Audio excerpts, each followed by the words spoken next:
Prescott family's car rumbled up the winding road, tires crunching over loose gravel as they approached their new home. The mansion loomed ahead, an imposing structure of weathered stone and ivy-covered walls, perched on the edge of a vast, desolate plateau. The sky above was a dull gray, casting an eerie pallor over the landscape. "This place is huge," Emily, the youngest of the Prescott children, exclaimed from the back seat. Her wide eyes took in the sprawling grounds and the towering gabled roof of the mansion. David Prescott glanced at his wife, Margaret, who offered a reassuring smile. "It is, isn't it? Just imagine the adventures we'll have here," Margaret said, her voice filled with forced optimism. David parked the car and the family stepped out, their footsteps echoing in the stillness. The mansion seemed to watch them with its empty windows, dark and hollow like the eyes of a long-forgotten ghost. The air was thick with the scent of damp earth and decaying leaves. "All right, everyone, let's get unpacked," David announced, trying to inject some enthusiasm into his tone. "This is our new home, and we're going to make the best of it." As they carried boxes inside, the mansion revealed its grandeur and decay in equal measure. The grand foyer, with its sweeping staircase and ornate chandelier, was coated in a thin layer of dust. Cobwebs clung to the corners of the high ceilings, and the wooden floors creaked underfoot. Yet there was an undeniable beauty to the place, a haunting elegance that spoke of its storied past. "Mom, look at this," Emily called from a nearby room. She had found an old, tarnished mirror propped against the wall. As Margaret joined her, she noticed that the mirror was intricately carved with strange symbols and figures. "Careful, sweetheart," Margaret warned. "That looks old and fragile." Emily nodded, her fingers tracing the carvings. "It's like something out of a fairy tale," she murmured. Meanwhile, Timmy, the youngest, wandered off towards the back of the house, drawn by a sense of curiosity. He found himself in a dimly lit hallway lined with portraits of stern-looking men and women. Their eyes seemed to follow him as he moved, and he shivered, suddenly feeling very small. "Timmy, don't wander off," David's voice called from the front of the house. Timmy reluctantly returned, casting one last glance at the portraits. As the day turned into evening, the family gathered in the kitchen for their first meal in the new house. They chatted about their plans, the renovations they wanted to make, and the exciting possibilities of their new life. Yet, beneath the surface, an unspoken tension lingered. The mansion was beautiful, yes, but it was also unnerving, as if it held secrets that were not yet ready to be uncovered. Later that night, after everyone had gone to bed, the house settled into an uneasy silence. Margaret lay awake, listening to the unfamiliar creaks and groans of the old building. Just as she was about to drift off to sleep, she heard a faint whisper. She sat up, straining to listen, but the sound was gone. In the room next door, David was also awake, staring at the ceiling. He couldn't shake the feeling that they were not alone. He told himself it was just the stress of the move and the strangeness of the new place, but deep down, he knew there was something more. Outside, the wind picked up, howling through the trees and rattling the windows. Shadows danced across the walls, flickering like ghostly figures. As the Prescotts slept, the mansion seemed to breathe, its ancient stones whispering secrets of the past. And in the darkness, unseen by the sleeping family, a pair of eyes watched from the attic, filled with a malevolent curiosity. The Prescott family had arrived, and the spirits of the past were waking. Morning arrived with a thick fog blanketing the plateau, adding an even more surreal quality to the already eerie landscape. The Prescott family, still groggy from a restless night, gathered in the kitchen. The air was filled with the smell of coffee and the sound of murmured conversations. "Did anyone else hear strange noises last night?" Margaret asked, trying to sound casual but failing to mask the concern in her voice. David nodded. "I heard something too, like whispering, but it's an old house. Old houses make noises." Emily and Timmy exchanged worried glances. "I heard it too," Emily whispered, her eyes wide. "It sounded like someone was talking just outside my door." "Let's not get carried away," David said, trying to maintain a sense of normalcy. "We're all just adjusting. The house has been empty for a long time. It's bound to have its quirks." Despite David's reassurances, the unease lingered. As they went about their day, the sense of being watched was inescapable. The mansion's vast, echoing halls seemed to magnify every sound, making even the smallest creak of a floorboard seem ominous. Margaret busied herself with cleaning and unpacking. As she dusted the grand staircase, she noticed something odd, a series of faint, child-sized handprints on the banister. She wiped them away, but a chill ran down her spine. The handprints were too small to be from Emily or Timmy, and too fresh to be remnants from the past. In the afternoon, David decided to explore the basement. Armed with a flashlight, he descended the creaking stairs into the damp, musty darkness. The basement was cluttered with old furniture, boxes of forgotten belongings, and cobwebs that stretched like gossamer curtains across the ceiling. As David moved deeper into the basement, his flashlight beam flickered over an old wooden trunk. Curious, he pried it open, revealing a collection of dusty books, yellowed papers, and a small, intricately carved music box. He picked up the music box and turned the key. The haunting melody that played was both beautiful and unsettling, echoing through the basement and up the stairs. Meanwhile, Emily and Timmy were exploring the mansion's upper floors. They came across a locked door at the end of a narrow hallway. The door was old and heavy with rusted hinges and a tarnished brass handle. Emily jiggled the handle, but it wouldn't budge. "Do you think there's something important in there?" Timmy asked, his voice tinged with excitement and fear. "Maybe," Emily replied. "We'll have to ask Dad if he has a key." That night, the whispers returned, louder and more insistent. Margaret woke with a start, her heart pounding. She could hear them clearly now, as if someone was standing right beside her bed, speaking in a language she couldn't understand. She reached out to shake David awake, but before she could, the whispers stopped, leaving an oppressive silence in their wake. In Emily's room, the atmosphere was even more unsettling. The temperature had dropped noticeably, and she could see her breath misting in the air. She pulled the covers up to her chin, trying to ignore the feeling of icy fingers brushing against her skin. Timmy, too, was having a restless night. He dreamed of a little girl in an old-fashioned dress, her face pale and eyes hollow. She stood at the foot of his bed, reaching out to him with a look of desperation. When he awoke, his room was filled with the faint scent of lavender, the same scent that had lingered in the air when he first entered the mansion. The next morning, the family gathered again, each of them more exhausted and on edge than the day before. The mansion seemed to be tightening its grip on them, revealing its secrets piece by piece, night by night.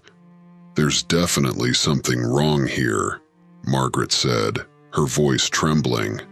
"We can't keep pretending this is normal." David nodded, his face drawn with worry. "We'll figure this out," he promised. "We're not going to let this house drive us away." But as the day wore on and the shadows grew longer, the Prescott family couldn't shake the feeling that they were no longer alone. The mansion was waking up, and the spirits of the past were growing restless, eager to make their presence known. Emily couldn't shake the feeling of unease that had settled over her since they moved in. Determined to distract herself, she decided to explore more of the mansion on her own. Armed with a flashlight and a sense of adventure, she made her way up to the attic. The attic was a vast, shadowy space filled with dusty old trunks, discarded furniture, and an assortment of forgotten relics. Emily's flashlight beam cut through the darkness, illuminating cobwebs that shimmered like gossamer threads. She carefully navigated the clutter, her curiosity growing with each step. In the far corner of the attic, partially hidden beneath an old sheet, Emily discovered an antique wooden chest. It was intricately carved with symbols that looked oddly familiar. She hesitated for a moment, then lifted the heavy lid. Inside, she found an assortment of old clothes, a tarnished locket, and a leather-bound diary. Her heart raced as she picked up the diary. The leather was cracked and worn, and the pages were yellowed with age. She opened it carefully, her fingers trembling with anticipation. The first entry was dated over a century ago, written in a neat cursive script. June 15th, 1894. My name is Elizabeth Morton. I write this diary in hopes that someone will one day understand the horrors that have befallen our family. The mansion on the plateau is cursed, and we are its latest victims. Emily's eyes widened as she continued reading. Elizabeth Morton's diary chronicled a series of strange and terrifying events that mirrored the experiences the Prescott family was having. Whispers in the night, cold spots, and shadowy figures lurking just out of sight. The entries became increasingly frantic, detailing Elizabeth's growing fear and desperation. August 2nd, 1894. The spirits grow bolder with each passing day. They torment us relentlessly, whispering secrets of the past and warning of a dark force that holds them captive. We have tried to leave, but the house will not let us go. I fear for our lives. Emily felt a chill run down her spine. She flipped through the pages, absorbing every detail. Elizabeth's final entries were almost illegible, the handwriting shaky and filled with terror. September 12th, 1894. It is too late for us. The house has claimed us, just as it claimed those before us. If anyone finds this diary, know that the only way to end the hauntings is to confront the dark force that binds the spirits here. Beware the attic. The key to our salvation lies within. Emily's heart pounded as she closed the diary. She looked around the attic, suddenly feeling very vulnerable. She had to tell her family what she had found. Clutching the diary to her chest, she made her way back down the narrow stairs, her mind racing with thoughts of Elizabeth Morton and the dark secrets of the mansion. When she reached the kitchen, her family was gathered around the table, discussing the latest round of strange occurrences. David looked up as Emily entered, noting the alarm on her face. "Emily, what's wrong?" he asked, his voice filled with concern. "I found this," Emily said, holding up the diary. It belonged to Elizabeth Morton, one of the previous owners. She wrote about the same things we've been experiencing. Margaret took the diary, her face growing pale as she read the entries. "This can't be a coincidence," she whispered. "We need to find out more about what happened to the Mortons." David nodded, his expression grim. "We need to be careful. If what Elizabeth wrote is true, we're dealing with something far more dangerous than we realized." As the family pored over the diary, the atmosphere in the mansion grew heavier, as if the walls themselves were listening. The Prescott family was beginning to understand the true nature of the threat they faced, and the dark force that held the spirits captive was growing restless, eager to claim its next victims. That night, as the wind howled through the trees and the shadows deepened, the Prescott family braced themselves for another night of terror. The spirits were trying to communicate, to warn them of the danger, but the dark force was growing stronger, determined to keep its secrets buried. The Prescott family was in for a long and harrowing battle against the echoes of the past. As the days passed, the hauntings in the mansion grew more intense. The shadows that had once lurked just out of sight now moved boldly through the halls, their dark forms flickering in the corners of the Prescott's vision. The whispers became louder, almost conversational, as if the spirits were desperate to convey their message before it was too late. Margaret spent her days researching the mansion's history, uncovering old newspaper articles and records. She discovered that the mansion had a long and tragic history, with each family who had lived there meeting a terrible fate. The Mortons were just one chapter in a book of horrors that stretched back over a century. One evening, as the family sat in the dimly lit living room, the lights began to flicker. A cold draft swept through the room, extinguishing the fire in the fireplace and plunging them into darkness. Emily clung to her mother's side, her eyes wide with fear. "Did you hear that?" Timmy whispered, his voice trembling. The faint sound of footsteps echoed from the hallway, growing louder and more insistent. David grabbed a flashlight and stood up, his expression determined. "Stay here. I'll check it out." "Be careful," Margaret said, her voice barely above a whisper. David moved cautiously into the hallway, the flashlight casting long, eerie shadows on the walls. The footsteps stopped abruptly, replaced by a low, mournful wail that seemed to come from the very heart of the mansion. David's breath caught in his throat as he saw a figure at the end of the hallway, a young girl in an old-fashioned dress, her eyes hollow and her face pale. "Who are you?" David asked, his voice shaking. The girl didn't respond, simply pointing toward the attic with a trembling finger before fading into the darkness. Meanwhile, back in the living room, the temperature had dropped dramatically. Margaret wrapped a blanket around Emily and Timmy, trying to keep them warm. The shadows in the room seemed to move of their own accord, swirling and coalescing into sinister shapes. Suddenly, the old mirror in the corner of the room shattered, the sound like a gunshot in the silence. Margaret screamed, pulling her children closer. The whispers grew louder, almost deafening, filling the room with an incomprehensible cacophony. David returned, his face pale and his eyes wide with shock. "I saw her," he said, his voice barely audible. "The girl from the diary." She pointed to the attic. Margaret nodded, her heart pounding. "We need to go up there. Elizabeth's diary said the key to ending this is in the attic."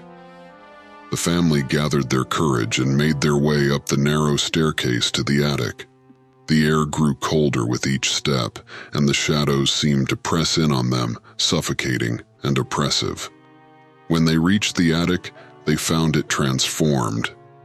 The once cluttered space was now eerily empty, save for a single ornate chest in the center of the room. The chest was adorned with the same strange symbols that Emily had seen on the old mirror and the diary. David approached the chest cautiously, his flashlight flickering. He reached out to open it, but as his fingers touched the lid, the attic door slammed shut behind them, plunging them into darkness. The air grew thick with the scent of decay, and the whispers rose to a fever pitch. The family huddled together, their fear palpable. David forced the chest open, revealing a collection of old relics and a small blackened key. "This must be it," David said, holding up the key. "But what does it open?" Before anyone could respond, the shadows in the attic coalesced into a single terrifying form, a dark hulking figure with glowing red eyes. The temperature plummeted further, and the figure advanced toward them, its presence suffused with malevolent intent. Margaret clutched Emily and Timmy, her mind racing. "We have to get out of here." David nodded, but before they could move, the dark figure lunged at them, its form dissipating into a cloud of icy mist that enveloped the family. The whispers grew louder, now a chorus of anguished voices pleading for release. Summoning all his strength, David clutched the key and shouted, "We will free you!" The mist recoiled and the dark figure reformed, looming over them. The key in David's hand began to glow with an otherworldly light, and the shadows seemed to waver. The figure let out a guttural roar, and for a moment the Prescotts thought they might be lost. But as the light from the key intensified, the shadows began to retreat, and the whispers faded to a desperate murmur. With a final blinding flash, the attic was plunged into silence. The dark figure vanished, and the oppressive weight lifted. The Prescotts stood in the now quiet attic, the key still glowing faintly in David's hand. "We need to find what this key opens," David said, his voice resolute. "It's the only way to end this." As they descended the stairs, the family knew they had taken the first step toward uncovering the mansion's darkest secrets. But they also knew that the true battle was just beginning. The shadows in the dark were far from defeated, and the spirits of the past were still trapped, waiting for their final release. The Prescott family, though shaken, was more determined than ever to free the spirits trapped within the mansion. Following the chilling encounter in the attic, they decided to seek professional help. Margaret remembered a local medium, Madame Lucia, who had a reputation for her ability to communicate with the supernatural. They hoped she could provide the answers they desperately needed. Madame Lucia arrived at the mansion on a foggy afternoon, her presence both calming and mysterious. She was an older woman with piercing blue eyes and a demeanor that commanded respect. Her long, flowing robes and the assortment of talismans she wore gave her an air of otherworldliness. "Thank you for coming," David said, shaking her hand. Madame Lucia nodded, her gaze sweeping over the mansion. "This place has seen much sorrow," she said softly. "The spirits here are restless, and there is a darkness that binds them." They led her to the living room, where they had prepared a large table for the seance. Candles flickered around the room, casting long shadows on the walls. Madame Lucia took her place at the head of the table, with the Prescott family sitting around her. "Please join hands," she instructed, her voice calm and steady. "We must form a circle to strengthen our connection with the spirit world." The family obeyed, their hands trembling slightly as they grasped each other's. Madame Lucia closed her eyes and began to chant softly, her voice melodic and hypnotic. The air in the room grew heavy, and a chill swept through the space, extinguishing the candles one by one until only a faint glow remained. "We call upon the spirits of this house," Madame Lucia intoned. "Show yourselves to us. Speak to us. Tell us what binds you to this place." For a moment there was only silence. Then the temperature dropped sharply, and a soft whisper filled the air, growing louder and more distinct. The Prescotts felt a presence in the room, a feeling of being watched by unseen eyes. "Who are you?" Madame Lucia asked, her eyes still closed. "What do you want?" A cold breeze swept through the room, ruffling the pages of Elizabeth Morton's diary, which lay open on the table. The whispering grew louder, and the words became clearer. "We are trapped. Help us. The darkness. It holds us here." Margaret shivered, clutching David's hand tighter. "What is the darkness?"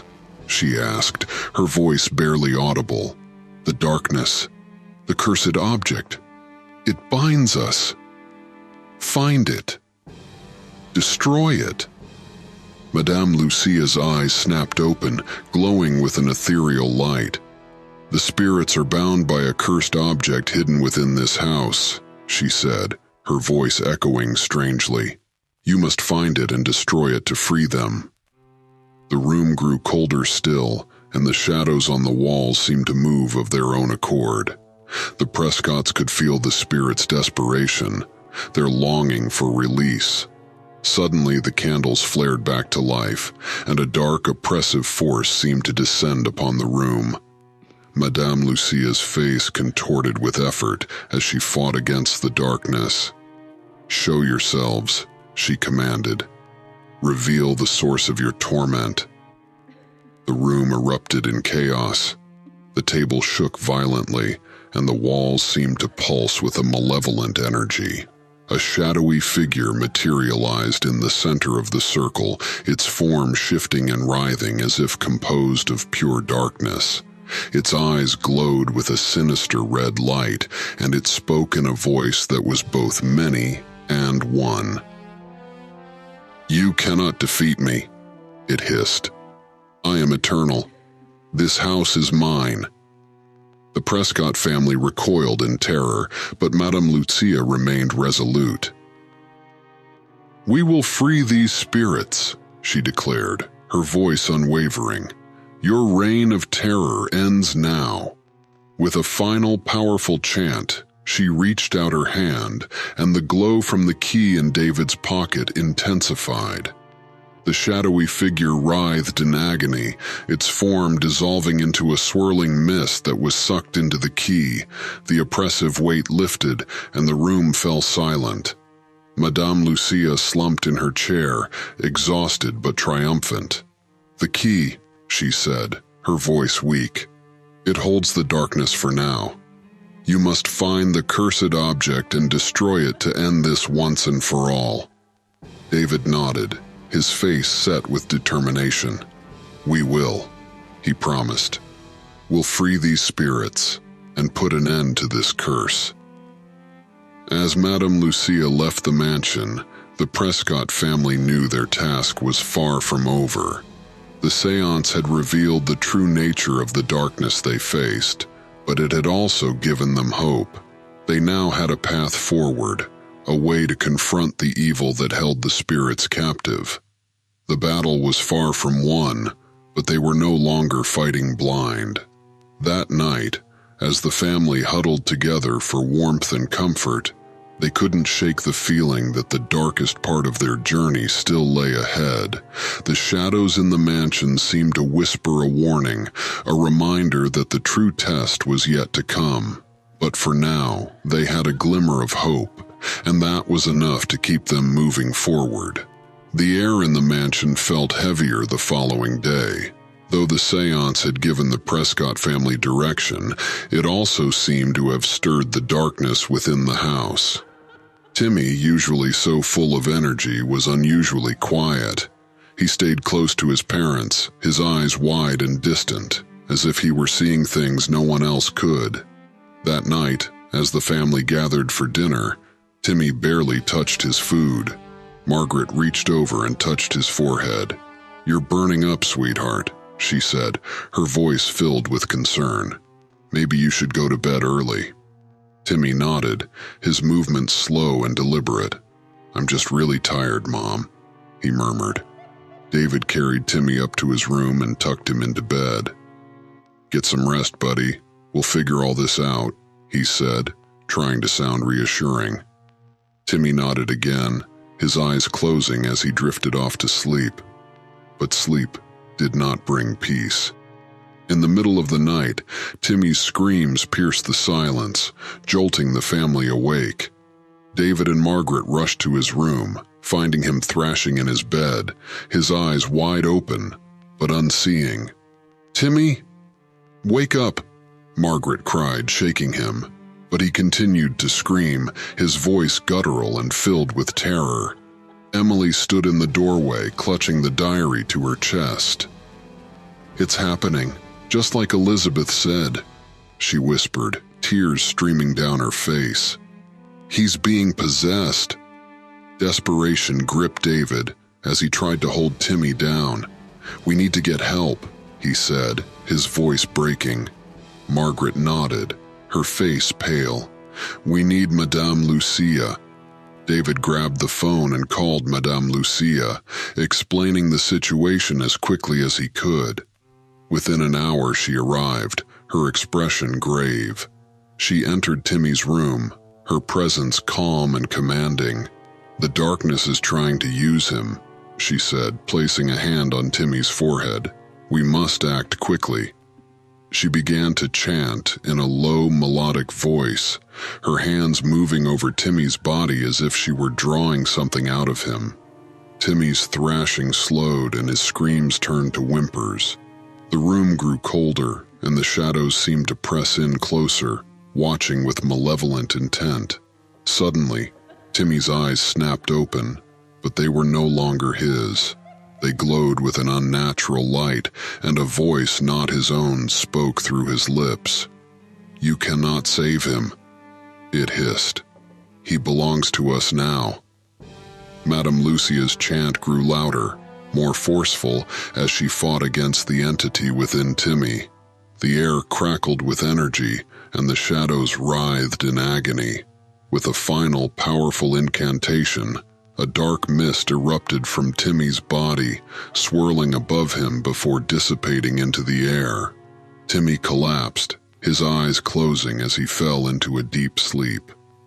Madame Lucia slumped back, exhausted but triumphant. The possession is broken, but it's only temporary, she said, her voice weak. The darkness will try again. You must find the cursed object and destroy it before it can take him permanently. Margaret gathered Timmy into her arms, tears streaming down her face. Thank you, she whispered, her voice choked with emotion. Madame Lucia nodded, her eyes filled with empathy. You must hurry. The longer the darkness remains, the stronger it will become. The family spent the rest of the night in Timmy's room, too afraid to leave him alone. As dawn broke, they knew their time was running out. The mansion was not just haunted, it was alive, and it was fighting to keep its secrets buried. They had to find the cursed object, the source of the darkness, and destroy it before it could claim Timmy or any of them again. The clock was ticking, and the spirits of the past were counting on them to break the curse. David, Margaret, and Emily exchanged determined looks. They had faced the darkness and survived, but the true battle was just beginning. They would not let the mansion take Timmy. They would uncover its secrets and put an end to the terror that had haunted it for so long. With renewed resolve, they prepared for the search that would lead them to the heart of the mansion's evil and hopefully to their salvation. With Timmy resting fitfully in his bed, the Prescotts knew they had to act quickly. The sense of urgency pressed down on them like a physical weight. Armed with flashlights and a fierce determination, David, Margaret, and Emily set out to uncover the mansion's dark secrets. They began their search in the mansion's library, a grand room lined with towering bookshelves filled with ancient tomes and dusty volumes. The scent of old paper and leather filled the air, and the flickering candlelight cast eerie shadows on the walls. We need to find any clues about the cursed object, David said, his voice hushed. Anything that might point us in the right direction.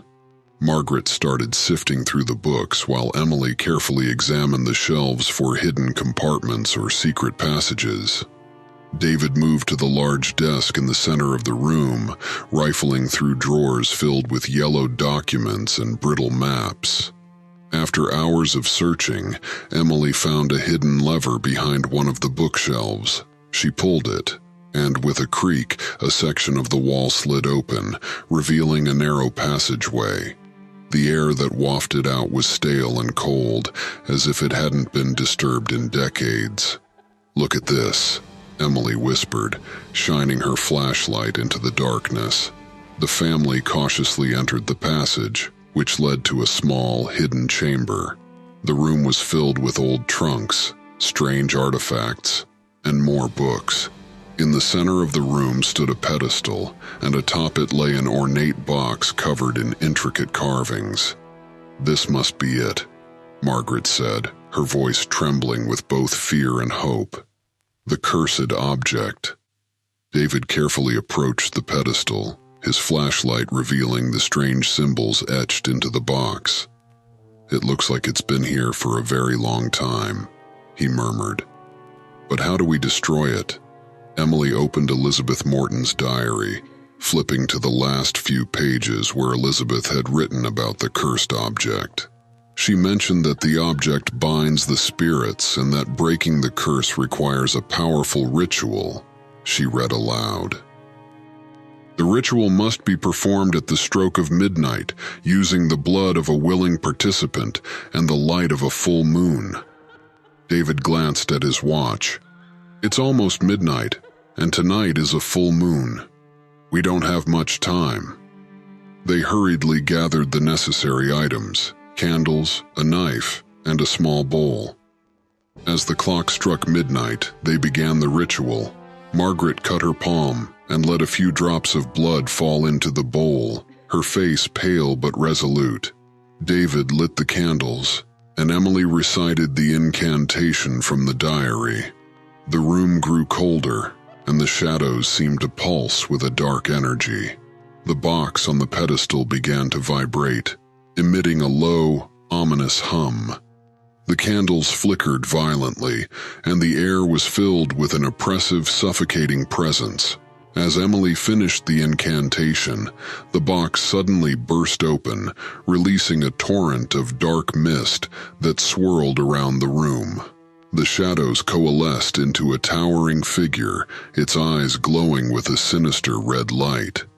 "You cannot destroy me," it hissed, its voice echoing with 1,000 tortured souls.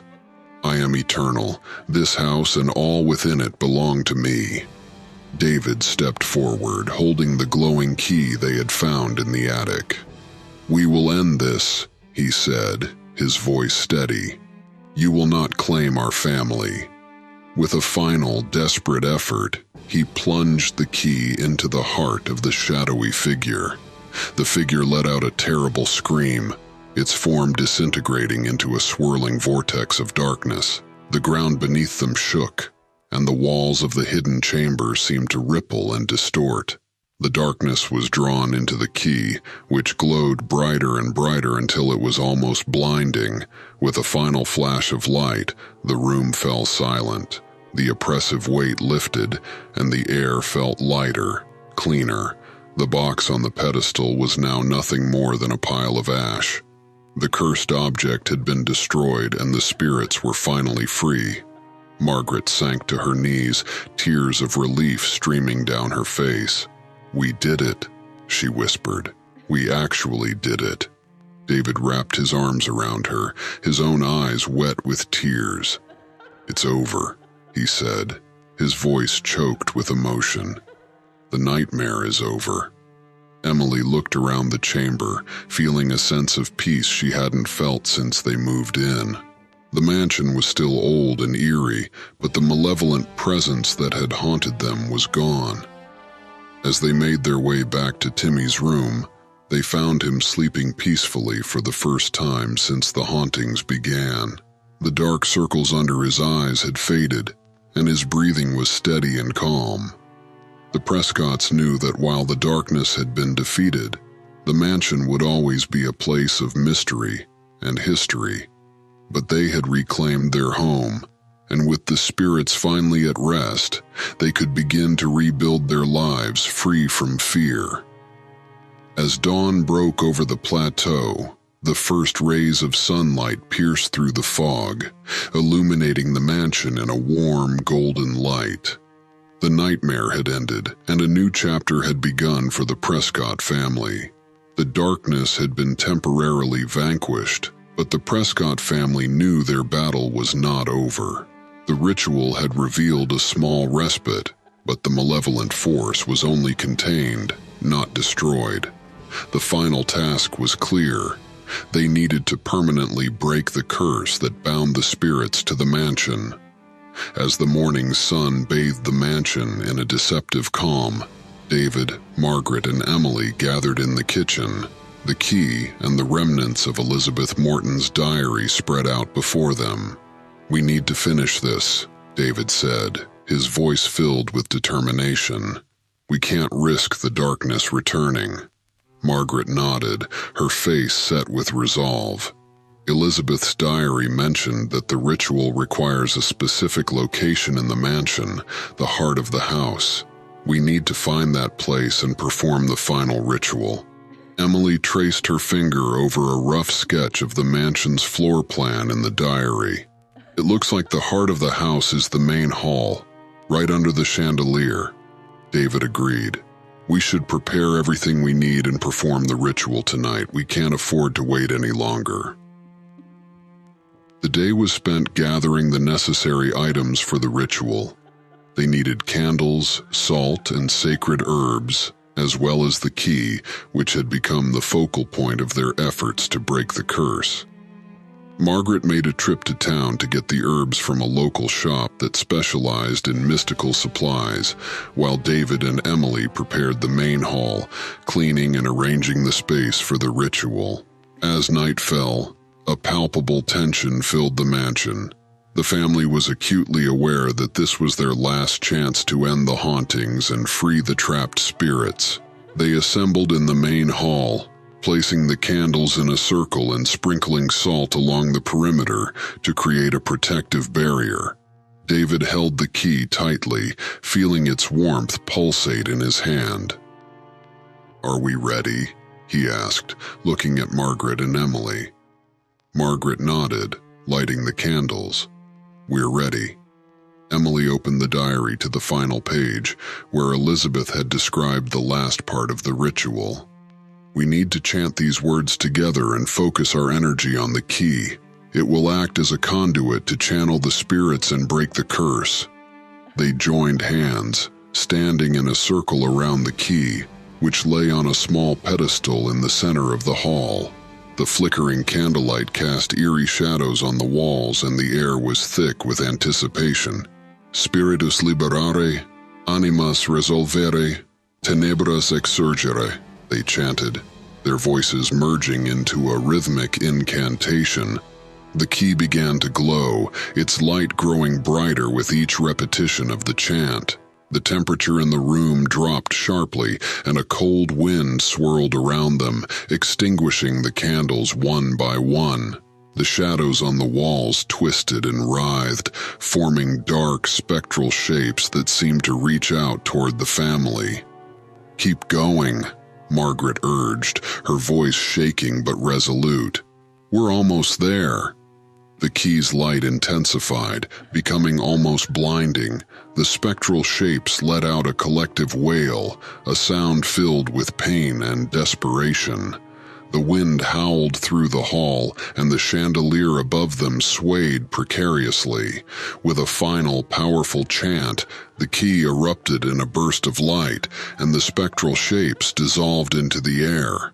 The oppressive weight that had hung over the mansion lifted, and a profound silence filled the hall. The key fell to the floor, now cool and inert. The candles, though extinguished, no longer felt necessary. The dark force that had bound the spirits was gone, and the mansion felt lighter. Margaret sank to her knees, tears of relief streaming down her face. "We did it," she whispered. "We finally did it." David wrapped his arms around her, his own eyes wet with tears.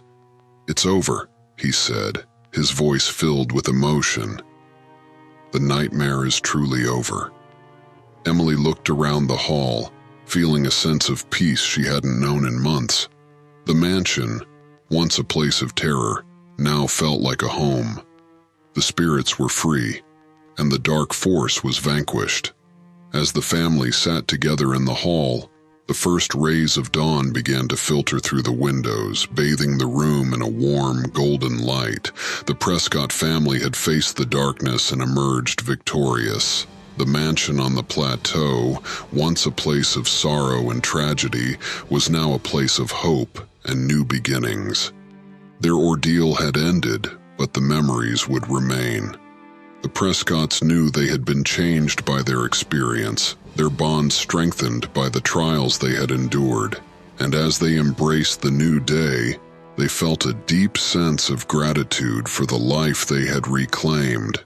The haunted mansion on the plateau was haunted no more. The spirits had found their peace, and the Prescotts had found their home. With the oppressive darkness lifted, the Prescott family enjoyed a brief period of peace.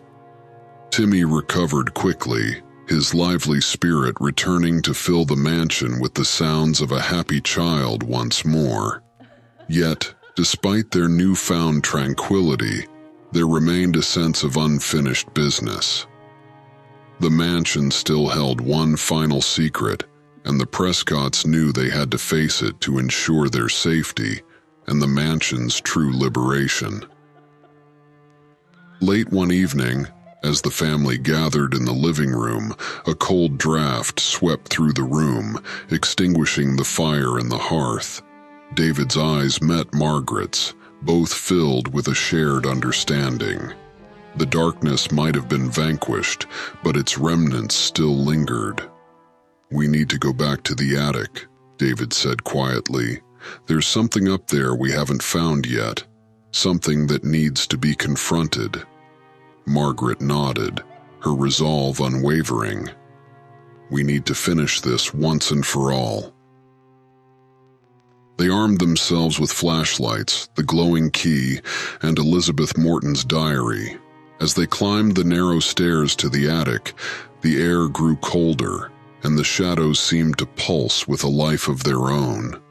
The attic door creaked open, revealing the dark, cluttered space.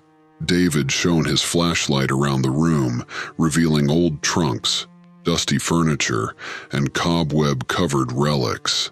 The air was thick with the scent of decay and forgotten memories.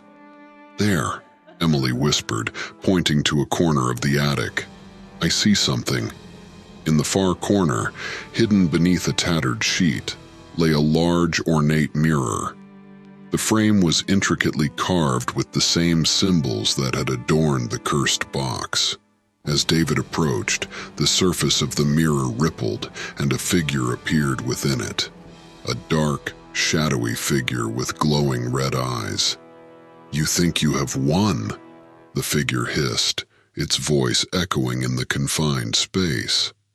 "But you cannot destroy me. I am eternal. I am the heart of this house." Margaret stepped forward, holding the glowing key. "We've freed the spirits you held captive. Your power is broken." The figure laughed, a chilling sound that sent shivers down their spines. "You may have freed the spirits, but you have not freed yourselves. I am bound to this house, and as long as it stands, I will remain." David gripped the key tighter, feeling its warmth in his hand. "We will end this," he said, his voice steady. "We will destroy you." The figure's eyes blazed with fury. "You cannot destroy what you do not understand. This house is my prison, and I will not go quietly." Emily opened Elizabeth's diary to the final page, where the instructions for the ultimate confrontation were written. "The diary says we need to break the mirror," she read aloud. "It's the source of his power." David nodded, his heart pounding. "Get ready." As he raised the key, the figure in the mirror let out a deafening roar, and the shadows in the attic surged forward, enveloping the family in a suffocating darkness. The temperature plummeted, and the air was filled with a cacophony of tormented whispers. "Hold on!" Margaret shouted, her voice barely audible over the din. "We can do this!" David plunged the key into the surface of the mirror, which shattered with a sound like thunder. The dark figure writhed and screamed, its form dissolving into a swirling vortex of shadows. The oppressive weight lifted, and the air cleared, leaving the attic silent and still. The broken pieces of the mirror lay scattered across the floor, and the shadows that had once filled the attic were gone. The Prescott family stood together, breathing heavily, their hearts racing. "It's over," David said, his voice filled with relief. "We did it." As they made their way back downstairs, they felt a profound sense of peace. The mansion, once a place of terror and sorrow, was now truly free from the darkness that had plagued it for so long. The next morning, the sun rose over the plateau, casting a warm golden light over the mansion. The Prescotts stood together on the front porch, looking out over the landscape with a sense of accomplishment and relief. "We've been through so much," Margaret said, her voice soft. "But we're stronger for it. We've faced our fears and come out the other side." David nodded, his arm around her shoulders. "And we've made this house a home." Emily and Timmy stood beside them, their faces filled with hope and excitement for the future. The mansion, once a place of nightmares, was now a place of dreams and possibilities. As they embraced the new day, the Prescotts knew they had faced the darkness and won. The haunted mansion on the plateau was haunted no more. The spirits had found their peace, and so had the family. Their journey had been long and harrowing, but they had emerged victorious. And as they looked out over the plateau, they felt a deep sense of gratitude for the life they had reclaimed and the future they had secured. The mansion stood tall and proud, a testament to their courage and resilience. And with the darkness finally defeated, the Prescott family could look forward to a new chapter filled with light, love, and endless possibilities.